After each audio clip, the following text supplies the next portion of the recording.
All right, welcome back to part 4 of the tutorial of using Vcarve for the first time. So in this one, we're just going to check a couple things before we move on. So first off, is this here fine? No, it's not if I zoom in. I kind of messed up when we drew it, so you might have to check this as well.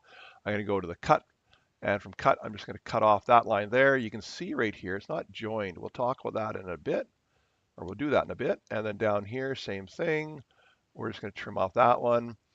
Okay, and now when I hit close, and I click on this, I think it's joined, but I'm not sure because there was a line, but there was a gap there. So I'm just going to right mouse click, join close vectors with a line.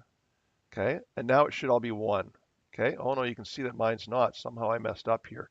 So I'm just going to trim this out. And I think yours will be fine. I just did something in between tutorials. So when I click on this again, there's the whole thing. Okay, all right, so now let's go and do our path. So I'm going to go to Tool Paths, and I'm going to pin this. There's a little pin here so it doesn't disappear. Okay, so what we're going to do now is we're actually going to create this thing, and I should have hit close here. And we've got tool operations. So we're going to do what's called a profile tool path. Okay, and we're going to set it up. Start depth is 0 at the top of the wood. We're going to go 3/4 of the way through 0.75. If it's not 0.75, you change it here. If it's not end mill, you go select 0.25. You pick the end mill 0.25, which is this one. Don't change anything else. Click OK. We're going to go to the outside of this thing. So we're on outside, add tabs. So add tabs, they should be 0.5 and 0.125. You go edit.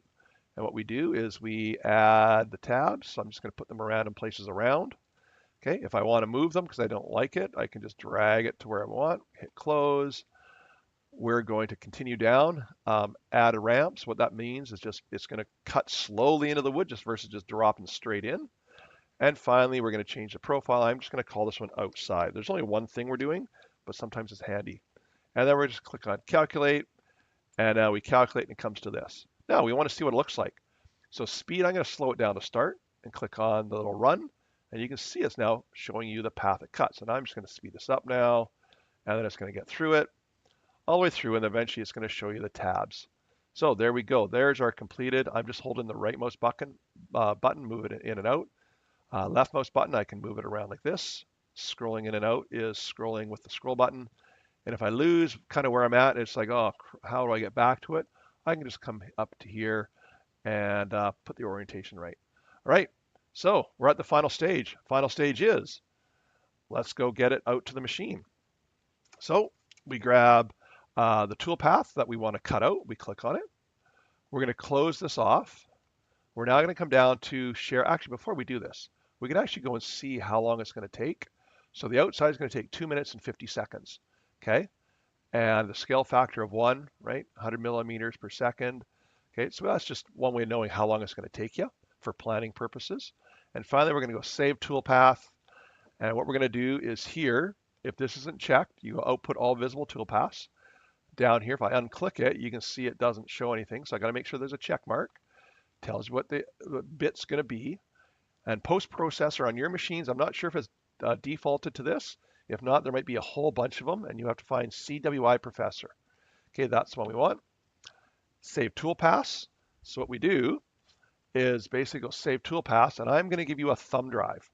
Okay, and when I give you a thumb drive, you're going to stick it into your laptop because this machine actually runs off of a thumb drive, not your computer.